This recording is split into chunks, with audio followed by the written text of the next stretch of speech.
In this video, we're going to go over why all these new college grads can't find job. And it's actually really, really shocking. And you might want to hear this because if you have kids, if you're in the job market, then you got the edge because you watched this video. So let's go over it.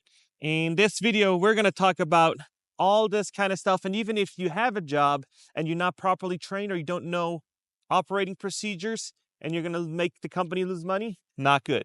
So let's go over this article on LinkedIn that this guy posted. According to a survey that they did, is 53% of college grad struggle with even holding eye contact. So if you can do that, you're already up, you're already winning.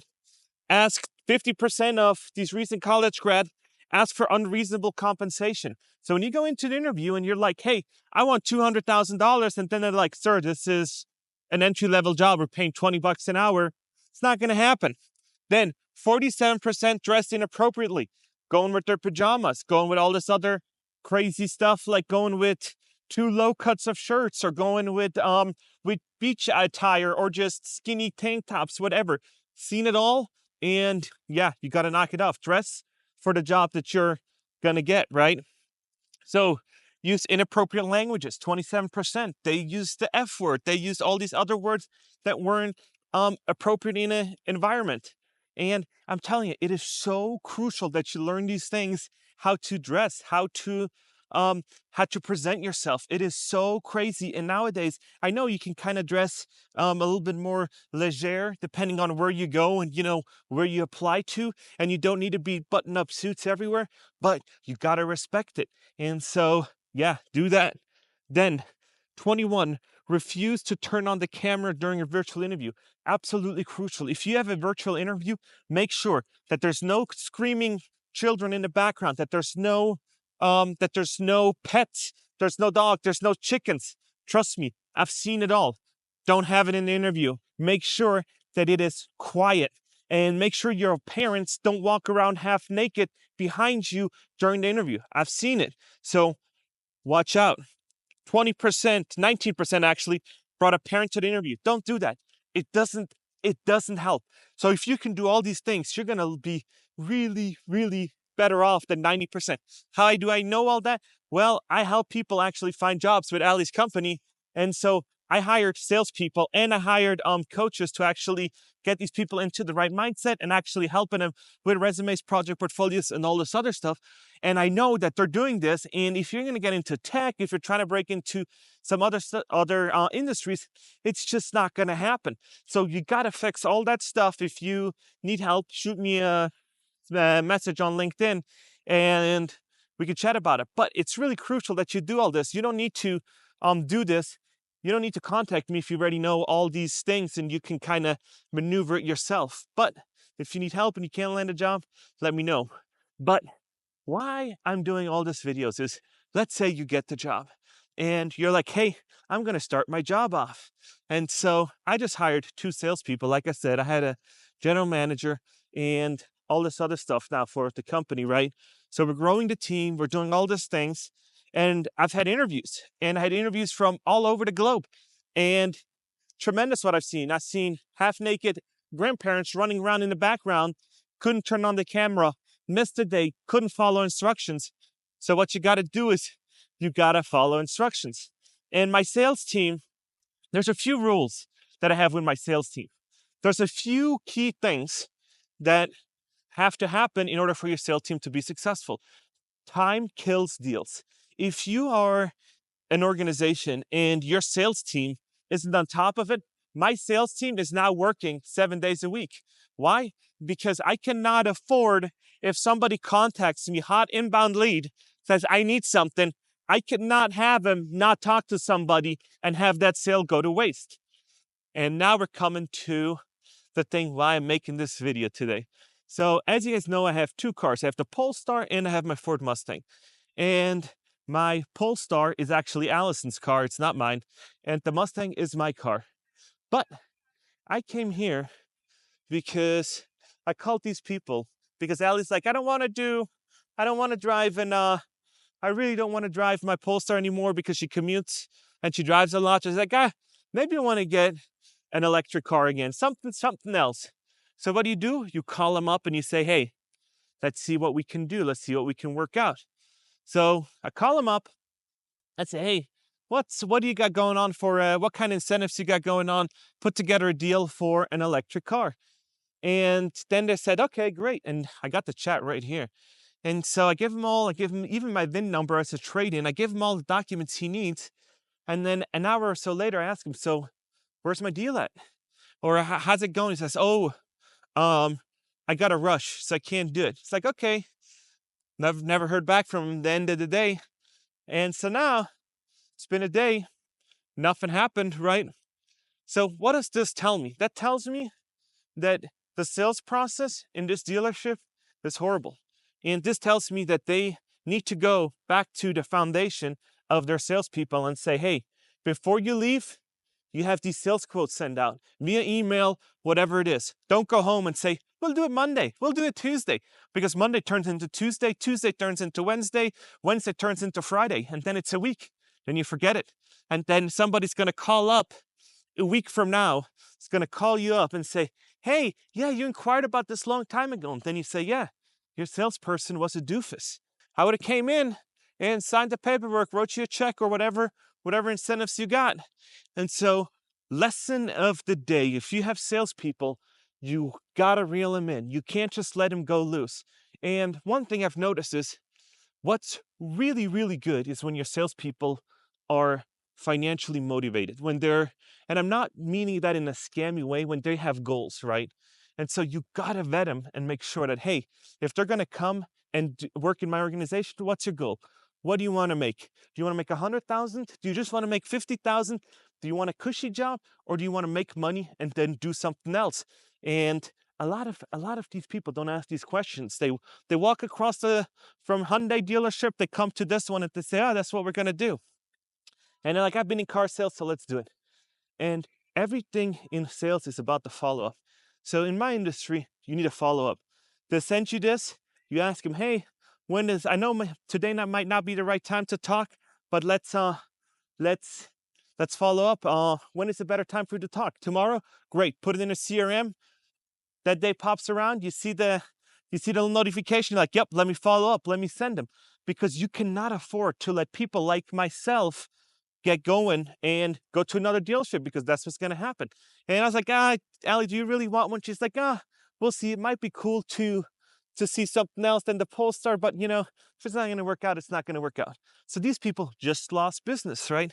And it is too expensive nowadays to let customers walk and not follow up and say, hey, this has, we've been slammed doing all this. That doesn't matter to me. That's a you problem, not a me problem. I'm the customer, right? They don't care about, hey, I had so many people coming in or going. Nah, you wait later on. You do that at 8, 9 o'clock when it closes. You finish it all up. You go to the finance officer, whoever it is, and say, hey, I still got this one customer that wants a quote real quick. Let's draft it up. And if you're going to not do that, then you're going to lose it. You're going to lose it, because there's so many other people right now in this market that are going to go the extra mile and actually do it. And one thing, once you're a business owner, once you're in business for yourself and you hire people, I love being sold to. I love it, because I throw out objections and I look at it, and I probably made up my mind before I go in that I want something, but I want to see, how do they handle it? How do they do things? How can I persuade them? How can I make it so I learn something from this experience? But how it was, absolute garbage. Wouldn't go back there, right? Because the sales process just isn't great. And so now you're thinking, oh, what do you do? Well, once you land at the interview and you land at the job and you get trained like that, it's no good. It's just no good. And I'm not faulting the salesperson, because the salesperson just probably doesn't have anything, can't do nothing because the process is broken. And so they can't do it. But you, as the owner, needs to be like, we're getting all these phone calls, and yeah, our dealership might be doing fine today, but what about tomorrow? It shouldn't take you long to do all this, because you can just give it to somebody in the office saying, hey, we need to send out this quote. Here's the email. Let's wrap this up. And send it out, see what we can do. Maybe we can polish the numbers a little bit more when you get here. But hey, let's send them something out competitive so they come in and finalize the deal. And now you're like, nah, this ain't happening because you were not efficient enough, you didn't value it, and now the people walked, right? And so that happens 1 time, 2 times, 3 times. And I bet you I'm not the exception, that's probably the rule, right? Whenever you have experiences like it, you're not gonna be an outlier. You're not gonna be the outlier that's like, oh, this was just a one-off that slipped through the crack. No. And this is just not how it's gonna go, right? And once you've done all that, once you've been in business for yourself, you notice that, hey, if I let Rico walk, I let John walk, I let Jimmy walk, I let all these other people walk, and all of a sudden you're looking at it like, man, I just lost $100,000 with money that I could have made, but I didn't. And there's nothing worse than letting these people walk, and then you got to pick your nose and say, you know what? This is my fault because I didn't train them right. This is absolutely my fault because the process and everything wasn't right. And so, like I said, no fault to the person that's a sales guy, and it's a leadership problem. That's why when you build organizations, you got to make sure that the top is aligned and that you are really, really working on, hey, how do we streamline the process? How do we not let these people slick through the cracks? Because we want to make sure that everybody gets their commission and we can make money so we can pay our bills, so we can buy more cars, offer them at a lower rate, and put these people, my next door neighbor, out of business. But guess what you're not going to do? You're not going to put anybody out of business besides yourself if you're continuing down this road just like that. And now you're like, well, the Google reviews are good. Well, you can pay to get them removed. You can do all kinds of stuff if you have money to do things, right? So what's the lesson? You really, really got to reel in your salespeople, make an SOP, and start really, really coming up with, hey, let's not let anybody that comes in or just calls, let's not let them have time to really go off and shop our competitors. No, let's get them a quote, let's get them a competitive quote, and make sure that once they got this competitive quote, we follow up. But if they're just gonna not give you any communication, they're just gonna leave, and you're not gonna hear from them even at the end of the night, it's an F. It's a communication failure. And this should be really, really bad for you as the owner. And now you're like, well, it's probably this guy, the salesperson. No. It is your responsibility. It's always the owners. It's never your salespeople, because your salespeople handle what you tell them to do. And if you don't advise them correctly, you're going to be in trouble. And this is why people are wanting, hey, let's have the manufacturer sell directly to consumer, right? And this goes for any business. If you're in the tire business and you can't get a hold of them, and you're like, hey, I want to sell tires and I want to sell oil changes or whatnot, and you try to call to get an appointment and it's just dead and you can't get a hold of them, what are you going to do? You're going to shop the competitors, right? And so that's why it's so crucial, and especially now where you can have these voice assistants, you can even hire virtual people overseas. And I'm like, I'm always like, oh, you should hire locally. But if they're just sitting in front of a computer picking up the phone, they could be wherever. There should never, ever be a case where somebody wants to give you money, you not being able to take it. Because if somebody has a valid credit card, you're open for business, baby. You're open for business. If you want tires, oil changes, let's do it. Let's get it done. Let's put you on the schedule. And there's hardly any reason or good reasons for not to take people. Because sometimes you're like, I'm booked for today, but hey, maybe we could move you in. Maybe we can do that. And guess what? If your employees have enough work, they have, 8-9 hours worth of work, they're killing it, your shop's killing it, you can get another bay, you can get another location, you can get more techs, you can get more money, you can negotiate better deals for you, for the shop. You can negotiate everything down the line with better rates. And all of a sudden you can charge a little bit more because you have now you can offer them such better service, you can upsell customers, you got more storage space, and all of a sudden you're making a lot more money. But if you let people go slip through the cracks and don't communicate correctly, you're not going to do it. And there's a few places that can allow something to do like that. When you look at Costco, because people are there to shop groceries and then they're like, afterthought, let me get some tires, let me get something else. Yeah, they can afford it. Because why? Because there's thousands of people walking through that door every day.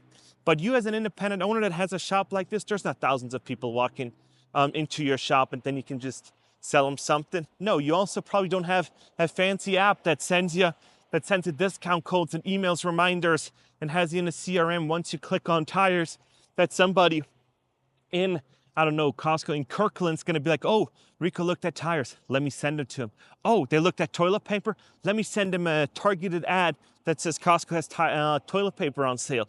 So this is all things that are happening, but you gotta collect, you gotta get the phone numbers, you gotta communicate right, and you gotta get the sales process correct so you actually increase the money for your company, for the owner, and everybody, and most of all, to increase the money that you're making, because you just lost me as a sale.